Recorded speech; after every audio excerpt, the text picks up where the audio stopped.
Hello everyone, Desert Gold here. Kind of a rainy, cold day in the desert. You know, as desert people aren't used to cold, damp weather, so I thought I'd take this time to throw a quick video together. Before I get to the subject of today's video, I've got some things to show you. Just got UPS bring by delivery from, I don't know if you recognize it upside down there, but it's Ammo to Go. Always excited to get something from them. So we got, and yep, just ordered in a few hundred rounds of the 40 Smith & Wesson, their Ranger T or Talon T series.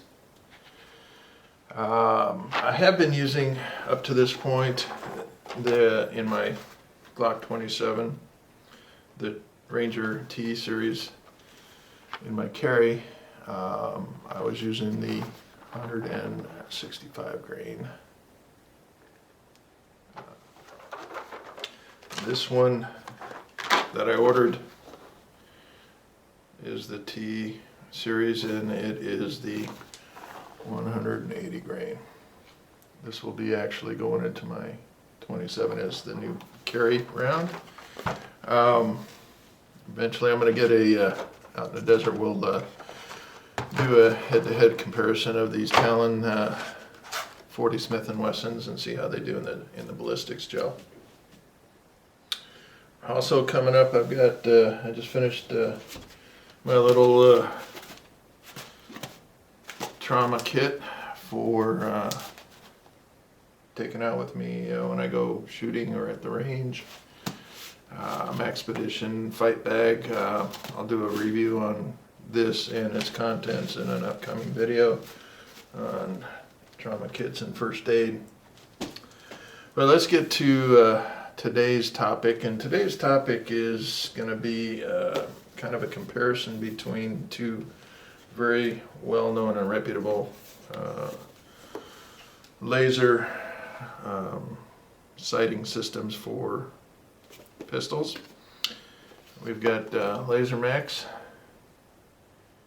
and then we also have the Crimson Trace. The particular Lasermax that we will be comparing today is the guide rod version, as depicted in this picture there. This is for the Glock 27, which I happen to have installed on this Glock 27. Matter of principle, everything it's empty, no magazine in the weapon.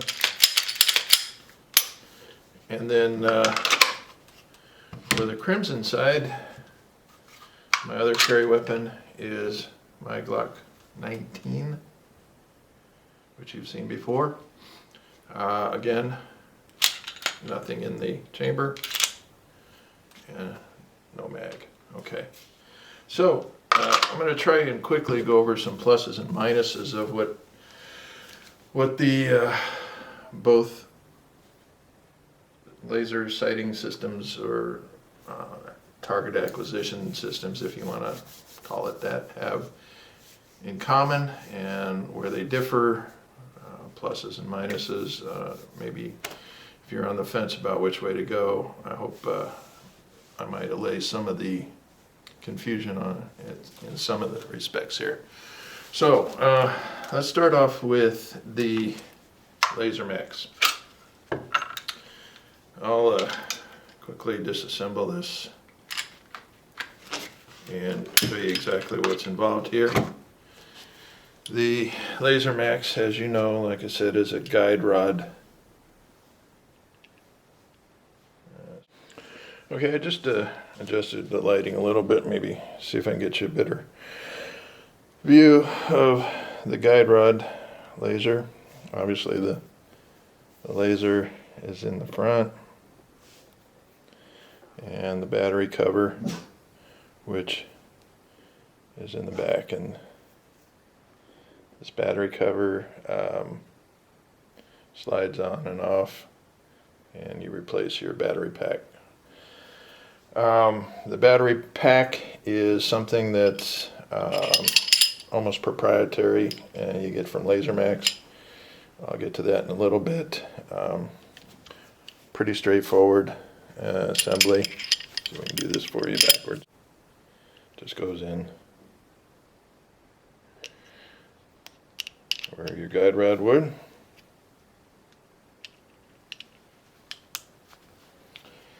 And put it back on the weapon. Alright. Activating the laser is the takedown lever, and they send one with the laser that is a little extended. Yeah, I don't know if you can see it, but it does stick out. And basically, to activate the lever or the laser, you just push in, and you can see that it is activated. Center it, turns it off, and you can actually activate it from either side of the weapon, trigger side or opposite. Okay, there. That is the basic operation of the Lasermax guide rod laser. It is obviously very, on the plus side, it is very compact. It doesn't add anything to the external features of the weapon other than a little extension on the takedown, which in some cases is beneficial because it aids in getting the slide off the weapon. Okay, so on the Crimson side, we have my Glock 19. I already have the Crimson Trace installed. I didn't want to bother boring you with another one of those installation videos. Simple process. Pull out the pin, put your laser on, get the new pin installed in the right direction, make sure your trigger group doesn't move, and you're ready to rock and roll. As you notice, the laser sits outside of the weapon on the Crimson Trace. Not sure, this is brand new, so I'm still getting the feel for it.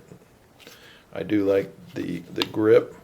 The activation of the laser is this pad right here on the back of the handle, or I should back of the grip, excuse me. By pressing the pad in, you see the laser. All right, so let's get to some pluses and minuses. Pluses, both of them do not impact the current holsters that I have, and probably wouldn't impact a whole lot of holsters that are set up for these weapons.